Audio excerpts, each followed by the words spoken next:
So let's see what we know. So far, we know 4 of the 6 needs. The last 2 I'm going to tell you in a minute because they're so clear. What's the first of the 6 human needs? Get it in your body, sit up in your chair, say it out loud. Go. Certainty. Who has a need for certainty? Who? Everyone. The only difference in people is which of these 6 needs they make number 1 and 2 through 6 priority, and your belief, your map about how to meet it. Can you meet certainty in a way that's totally destructive, but in the moment it works? Yes or no? What's a negative way you meet certainty? What's one of them on your list that when you're uncertain that you do that really isn't good for you, but it works? Say it out loud. How many had eating on your list? How many had smoking on your list? How many had drinking on your list? How many got pissed off on your list that you're certain? Okay? What's the second human need? The need for what? What is it? Who needs uncertainty? Who needs variety? Who needs surprise? Who? Everyone. And you know what? If things are going too good, you'll things up just to create some variety. Some of you think life's about balance. You say to you, I don't want life to be up and down like this. I want my life to be a straight line. Well, if you go to the doctor and they hook you up and you're a straight line, what does that mean? Death. We need variety to feel alive. Now, I know some of us like to have less up and downs. Wouldn't be a bad thing every now and then. But we go through seasons and phases, and some seasons are more intense than others. And once you make it through some tough seasons, you can handle it. You can turn it into a roller coaster you enjoy instead of something that's killing you. That's part of the game. What's the third human need? The need for a feeling of what? Another word for that is to feel unique, to feel special, to feel important, to feel needed. All of those are the same basic need. Who has that need? Who? Some people say, I don't need that. I don't need all that significance. I don't need money and cars. I'm a Christian. I'm a Jew.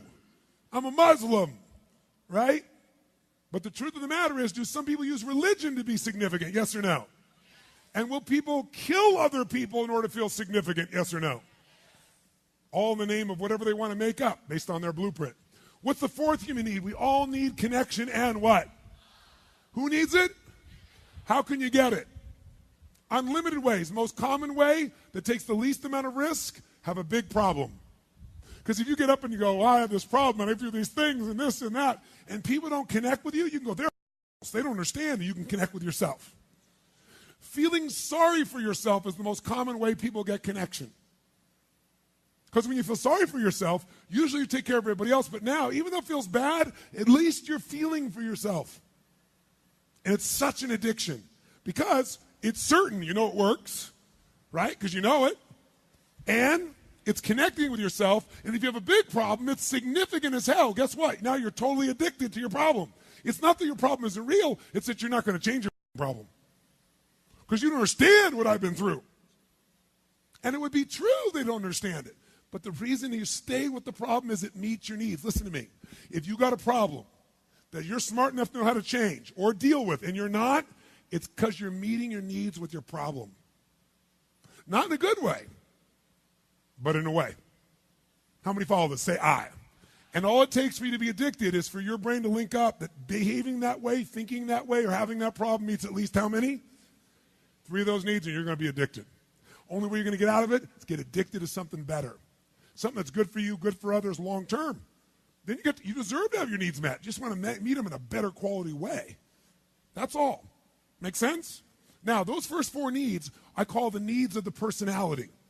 Right? They're the needs of your personality. And let me tell you something. Every person in this room, any person alive, will find a way to get certainty, even if they have to make it up. Even if they have to make up a story.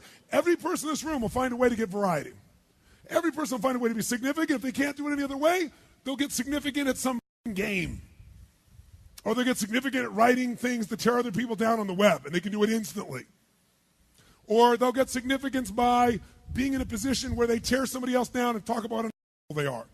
Because really they feel insecure, uncertain, and insignificant, so they tear somebody else out to feel certain and secure and significant. Everyone's going to do it. The only question is, are you going to do it in a way that's positive, neutral, or negative? It's the only question. You're going to do it. But the final 2 needs, not everybody meets. These final 2 needs are spiritual needs. Not spiritual in a religious sense, spiritual meaning your spirit feels alive when they're met. And they are determined whether you're fulfilled or not. The first needs will make you feel okay. These needs make you feel fulfilled. Number 5, you must grow. We all know we either grow or we what? That's it. If your relationship isn't growing, it's dying. If your business is not growing, can you hold a business stagnant? Yes or no? Hell no. Right now, we've watched this economy, and we've watched people talk about the economy is going to turn around. It can't possibly turn around without growth in jobs. It's driven. 70% of this economy is driven by spending. You can't spend when you don't have a job. So the bottom line is, if it's not growing, it's dying. And by the way, some things die off so something new can grow. It's a season we're going through. It doesn't last forever. Summer's not forever. Fall's not forever. Dark-ass winters aren't forever. Now, how dark it is, this isn't forever. You know it and I know it. But you know what? You can make your season quicker when you change the meaning like she just did. Right? You play the cards you've been gotten, and you go, I'm going to play these cards. Whatever they are, I'm going to own this. I'm not going to let the world control me anymore. I'm taking it back. How many follow? Say I. So you got to grow. I really believe the universe doesn't care if you're happy. It cares if you grow. Because if you grow, the sixth thing becomes possible. You have something to give. We only have something to give that's special if we grow. We got to grow and give. If you just give to yourself, you don't feel alive. We've got to contribute. Number 6 is contribution.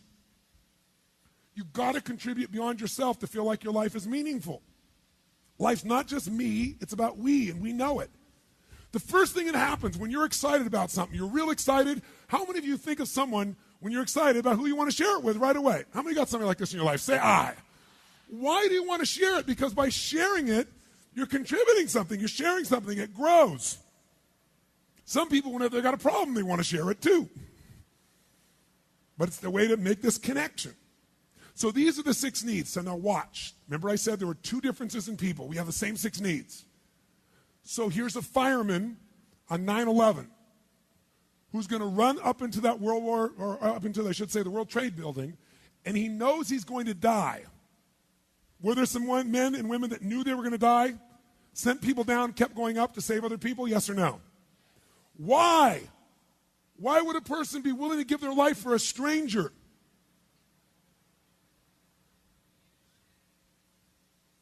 There's only 6 reasons. Take a wild guess which one you'll give your life up for. Significance, love, contribution. A mother or daughter will take the bullet themselves instead of let their child take them. That's love. That's a love most people don't know. Human beings have this incredible capacity to step outside themselves for something greater.